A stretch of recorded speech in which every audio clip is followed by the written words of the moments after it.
नमस्कार। आजको सामान्य ज्ञानको प्रश्नहरू यस्तो रहेको छ। पहिलो प्रश्न छ, जनमत संग्रह घोषणापछि राजीनामा दिने प्रधानमन्त्री को हुन्? Option A Suryabahadur Thapa, option B Lokendra Bahadur Chand, option C Kirtinidhi Bista, option D Tulsi Giri.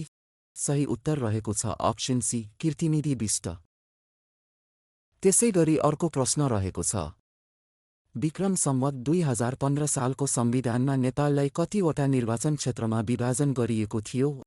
Option A 109, option B 110, option C 111, option D 112। सही उत्तर रहेको छ option A 109।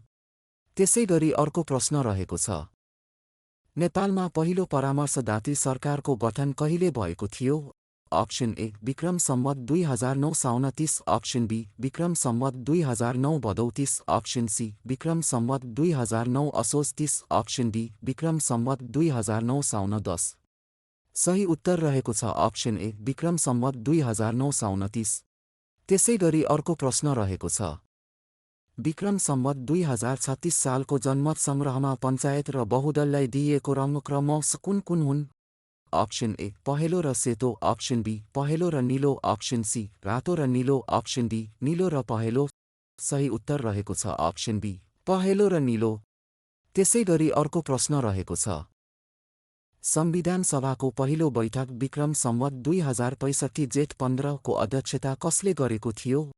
Option A Kul Bahadur Gurung, option B Girija Prasad Koirala, option C Chitralekha Yadav, option D Mahendra Rai Yadav. सही उत्तर रहेको छ अप्सन ए कुल बहादुर गुरुङ। त्यसैगरी अर्को प्रश्न रहेको छ, नेपालको इतिहासमा बौलाहा र सन्की राजा भन्नाले कुन कुन राजालाई चिनिन्छ? Option A Surendra Bikram Shah, Lakshmi Narasimha Malla, option B Rana Bahadur Shah, Surendra Bikram Shah, option C Lakshmi Narasimha Malla, Surendra Bikram Shah, option D Surendra Bikram Shah, Rana Bahadur Shah.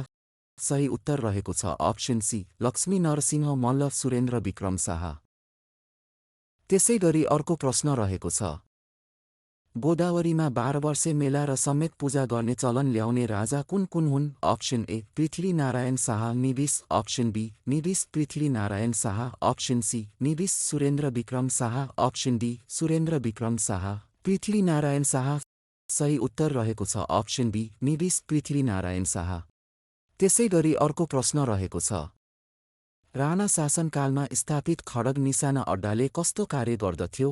Option A बिन्तीपत्रमा सुनुवाई गर्ने, अप्सन बी सबै कार्यालयलाई आदेश दिने, अप्सन सी जुवा खेल्ने स्वीकृति दिने, अप्सन डी हात हतियार भण्डारण गर्ने।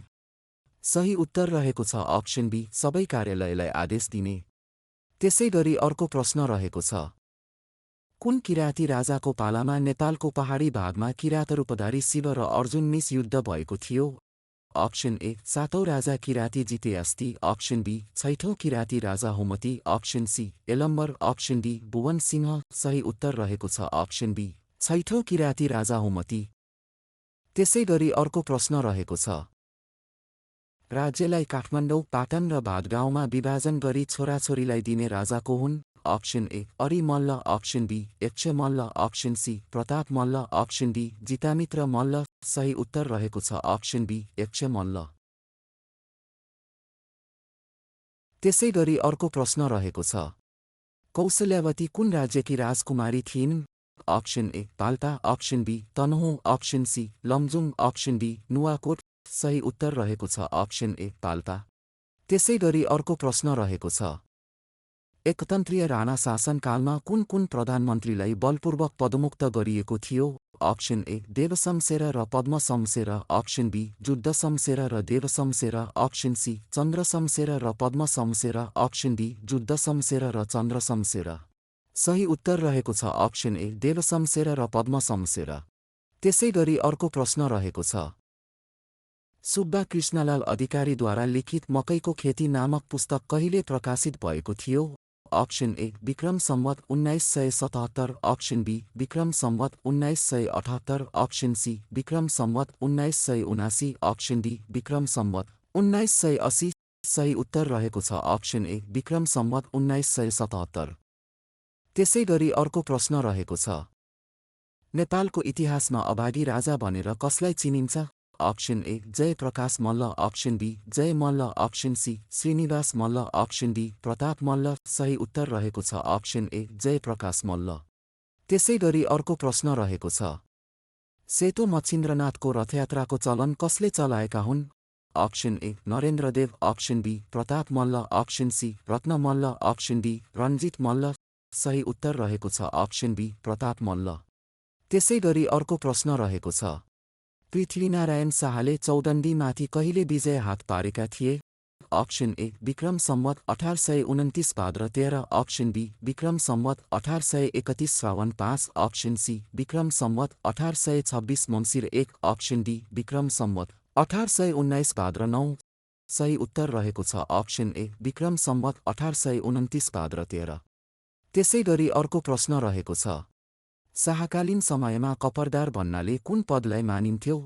ऑप्शन ए चौकीदार, ऑप्शन बी गहनाको व्यवस्था गर्ने, ऑप्शन सी सरकारी खजानाको हाकिम, ऑप्शन डी अडिटर औषधालयको प्रमुख। सही उत्तर रहेको छ ऑप्शन बी गहनाको व्यवस्था गर्ने। त्यसैगरी अर्को प्रश्न रहेको छ, विक्रम सम्वत 2078 वैशाखमा उद्घाटन गरिएको नयाँ धरहराको डिजाइनर को हुन्? Option A Ratna Tuladhar, option B Kumar Narsingh, option C Bishnu Rimal, option D Bishnupanthi. सही उत्तर रहेको छ ऑप्शन डी विष्णुपन्थी। त्यसैगरी अर्को प्रश्न रहेको छ, नेपालको इतिहासमा हालसम्म पनि जीवित मानिने मल्ल राजा को हुन्? Option A Pratap Malla, option B Tejnarsingh Malla, option C Yog Narendra Malla, option D Boktindra Malla. सही उत्तर रहेको छ ऑप्शन सी योग नरेन्द्र मल्ल। र आजको लागि अन्तिम प्रश्न रहेको छ, चारबुर्जा दरबार कसले बनाएका हुन्? Option A Chandra Shamsher, option B Bir Shamsher, option C Dev Shamsher, option D Bhim Shamsher. सही उत्तर रहेको छ ऑप्शन बी वीर शमशेर। धन्यवाद। हजुरहरूको एआई साथी लोकसेवा विथ आर्टिफिसियल इन्टेलिजेन्स।